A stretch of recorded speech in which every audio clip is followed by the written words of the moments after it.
Hi Cherry Stems! If you don't know me, my name is Cherry May. I'm a non-binary drag artist, dancer, and makeup enthusiast. Today, I'll be following a tutorial for Gottmik's classic drag look. While I'm doing my makeup, I'm gonna tell you about this crazy story that happened to me last week. It involves an Uber. If you wanna hear what happened to me and watch some Gottmik makeup while you do it, keep on watching. All right, y'all. I am honestly kind of nervous to attempt this look, but it looks literally so fun, and Gottmik is one of my absolute favorite queens to go on Drag Race. Really not sure where my skill level lies with this kind of makeup. The last few times that I did actually end up attempting makeup that is similar in style to Gottmik's look did not go great. I'm using my Athena palette. It's just cream face paint. And now I'm just putting LA Girl Pro foundation over top of it just because it's liquidier. But this cream paint is gonna add some more coverage. This is gonna look absolutely batshit for a while. And I know that because I'm trying to follow a tutorial. I like trying new styles of makeup, so I like looking different often. And I do a white base often enough to where I think I could justify buying a stick foundation. That looks disgusting. It's burned in my brain since I was literally a child, but there's this guy and he's covered in this white thick substance and he's like also kind of eating it and he's really scary and he looks like me right now. My sister probably showed it to me just to freak me out. There's a few like early internet things that are burned into my brain because my sister showed me because she thinks it's funny to scare me and I'm easy to scare. There's this one horrifying picture of I don't even know. And it literally, I'm still scared of it. Like it is burned into my brain for eternity. But Barbie Girl is playing in the background. And so I really hate the song Barbie Girl because I can only think of that scary ass face. I'm not putting it in the video because I don't want to look at it.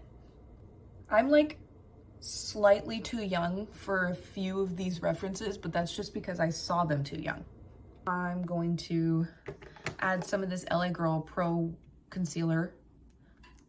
Same brand as the foundation, just in the places that I think need a little bit more coverage and brightness. And then I'm gonna set everything and I'll be right back. So in the video, she contours with gray and proceeds to say that gray is the hardest eyeshadow color to find. I don't really have one. The closest I have is this one. I thought she contoured with black, so I am happy to hear that it's gray because black is extremely difficult to work with. And as soon as you add any, it's going to take over the entire thing. You know what? Now's the time to talk about this horrible story. If you follow me on TikTok, then you do already know the story. You already heard the story, most likely. But the most insane thing happened to me last week. My partner's car got stolen a few months ago, so we've been having to share my car. They work very far away and they work full time. So I've been having to take the bus and Uber most places, especially to my job, which unfortunately is in a really like rich neighborhood. Buses don't really go over there, and when they do, it's like pretty rare. I had been ordering Ubers, especially when buses stop going over there. So I ordered my Uber, I get into the Uber, and pretty much as soon as we pull out of the driveway of the street that my apartment complex is on, there's a light right there. At that light, the Uber driver tells me, "So just letting you know, there's someone in a brown Kia behind us that's following us." I don't quite remember what he said to me, but he said something along the lines of like, and he's not a great guy or something like that. And I was like, what? I don't know what you're talking about. The way he phrased it too made me think that this person was following me in the Uber because I was the one that was going somewhere. There's no reason someone would follow me anywhere like that. Like, I don't have any enemies, or like, no one in this complex really talks to each other. As we keep going, he periodically asks me to check behind me if the car is still there, which naturally it was. Speeding up, slowing down behind us when the road was one lane. As this is happening, my Uber driver proceeds to tell me he worked for the guy behind us for his family's company, and he told me that the last time they saw each other, the Uber driver was going to visit some girl, and then the person following us, who is unfortunately my neighbor, crazy on him and threatened him with a gun. And at this point, I'm like, so I'm in the middle of you and this guy's beef right now. After about 5 to 10 minutes into our ride, my Uber driver just goes, you know what? Can you call the cops, actually? And at this point, I'm still a little bit in shock about what in the world is happening to me. So I'm like, like 911? Like, are you sure? Because I don't want to jam up the phones. After I asked more, he's like, yeah, can you please call them? I definitely could hear like a little bit of fear in his voice. So I was like, okay, he means it. He's serious. We get onto a 2-lane road instead of a 1-lane road, and the person following us gets in the lane to the left of us and starts swerving into our lane, in and out, kind of trying to intimidate us, really. And I look over and he is like screaming. He's like, roll your window down, roll your window down. And I was like, what in the world is happening? Luckily, 911 answered right away. Oh God, I thought he just got home, but we're good, we're good. Oh shit, that's my neighbor. Actually, that's embarrassing. The police officers were on our way to my work at Applebee's. The Uber driver's like, let's just intercept him there, like send the officers there. And I'm thinking to myself, like, I really don't want this guy to know where I work. Like, I don't even know if he knows I'm in the car right now because the back windows are tinted, actually. He follows us onto I-5, onto the freeway, goes in front of us, and he fully brake checks us, which was horrifying. The police eventually ask us to drive to the police station instead of to Applebee's, which I was really happy about because then less people know where I work. Right before we get off our exit, he's in front of us at the time, in front of us in the lane to the left of us, cuts over the lane, over the median, and brake checks us immediately. And like, we pretty much roll to a stop. He continues to really taunt us, and he did end up successfully running us off the road, which he was genuinely inches from my door. On another 2-lane highway, he's still doing the same things he was doing earlier. I didn't tell the police this or the Uber driver this at all, just because it's irrelevant. But when he was on the left side of us again, he just goes in the window. And I was like, he must, like, I think he knew we were on the phone with the cops. And he was like, oh, you're a big baby about it. So I don't know. I really don't know what happened between these two. But I'm sure it's not just this guy's fault.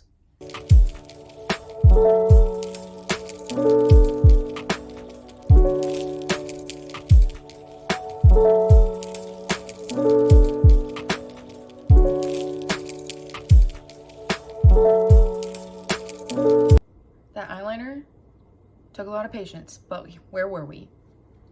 We got off the freeway and the cops were able to pull him over before we got to the police station. Then we just pull off into like a church parking lot so that the police can talk to us after they talk to Mr. Man, I guess. So we're sitting waiting at this church parking lot for quite some time. I finally was able to call my boss and be like, hey, I don't know what the fuck is going on, and luckily it was like one of my favorite managers that picked up, so I was like, oh, at least she was nice about it, you know. She was obviously very clearly concerned. My Uber driver gets out of the car. He's like, if you want to get out of the car, that's fine. And he's like, I gotta smoke a cigarette. So he literally, genuinely, truly smoked 3 cigarettes in a row, and it was low-key impressive. This looks bad. It's okay. The cops finally show up. They wanted to question the driver first, which, you know, makes sense. They had me sit in the car, and, you know, I called my parents, and then I called my partner, and I was like, honestly, I don't think anyone's gonna answer because my whole family was in Hawaii at the time for a wedding, and I did not go. And my partner can't have their phone on them when they're working, so I was pretty sure they weren't gonna answer me. So I was like, I need to get this story out of my brain so I don't forget anything, and also so that I feel just better. So I made my TikTok in the car while I was doing that, and I was like, I can show you proof, here are the cop cars. So I had to take my statement, and I hate cops, so that was really uncomfortable. And all I can do whenever I see a cop is just like look at the arsenal of weapons that they have on their body, and I can't really focus on anything else. But they asked me if I wanted to like press charges, and I was like, no, this is clearly not my issue. While we were waiting for the cops, my Uber driver also told me that when he pulled into my apartment complex, my neighbor also pulled in right around the same time. They saw each other. My Uber driver drove to a different spot in the parking lot, and then he watched my neighbor leave the complex, even though he just pulled in. My Uber driver drives back up to the pickup spot, and I get in the car. And immediately after, this man starts following us. So basically, my Uber driver knew that this guy was there and that he's dangerous and still let me in the car. So that's awesome. I call my boss back and I'm like, okay, so is there anyone working like in my position? And she's like, no, you're the only one that is scheduled and hasn't called out yet. And I honestly didn't want to go back home where I knew my neighbor was going to come back at some point, and I didn't want to be alone. So I was like, okay, well, I'll be there in a few minutes. So I decided to go to work, even though I really did not want to. Everyone called me back, and I was able to like get the story out to everyone and my managers and all that. On the way back to Applebee's, I asked him if he was going to press charges, and he kind of was a little wishy-washy about it. He was like, you know, I don't know, I don't really want to go to court and all that, which I thought was interesting because, I don't know, this guy could have literally ran him off the road and died. He was like, well, maybe at least a restraining order. And I was like, yes, dude, please get a restraining order and don't come back to my apartment complex. Then he was like, oh yeah, when are you working next? By this point, I was so over it. This question did not strike me for anything. I'm like trauma bonded to this man, I swear to God. I was like, oh, I work on Friday. Get to work on Friday, and I'm, recounting the story for all of my coworkers that weren't there. One of the servers comes up to me and tells me that one of his tables is asking if I'm there at the restaurant. Like, oh God, who is this? I'm at work, like there's plenty of people around, so I'm just gonna go check it out. I have to, right? And guess who it is? Mr. Uber driver. I was like, oh, hi, how are you? Glad to see you're well. Then he just simply hands me $100 bill. And I was like, oh, do you want some food? Do you want a drink or anything? And he's like, no, I'm good, I ordered. And that was the end of it. I still don't understand. One of my friends was like, is it hush money? Like, what the hell? And I will keep you updated if, I don't know, maybe he does end up taking this to court or whatever. Because I really want to know what happened.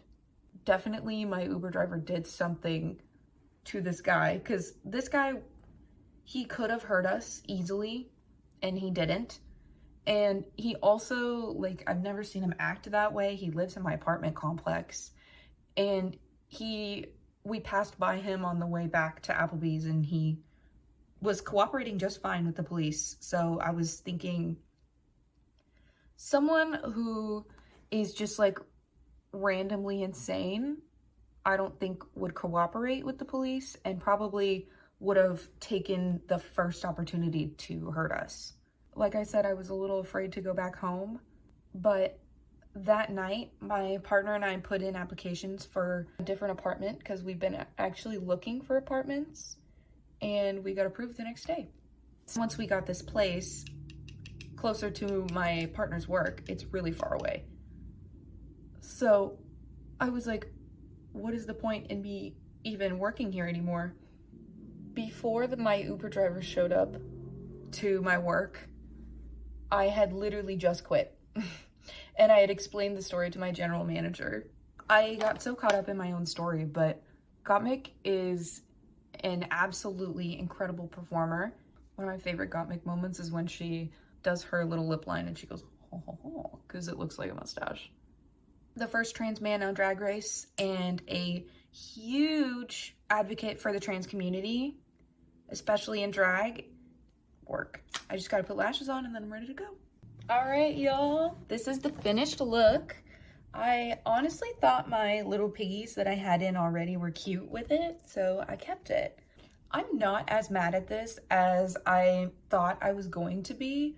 I think I did an okay job painting for the back, for sure. Of course, it's not my fault. Like, if I had a white paint stick, I think I could have done this more justice. I'm kind of proud of myself. Thank you so much for watching. I had a great time, and thank you for listening to my story. If you liked this video, please like and subscribe. I really enjoy making YouTube videos, and I'm not gonna stop. If you want to see more of me in the meantime, you can follow my Instagram and my TikTok that are both at Cherry May Drag. Thanks so much for watching. Hopefully I'll see you in the next one.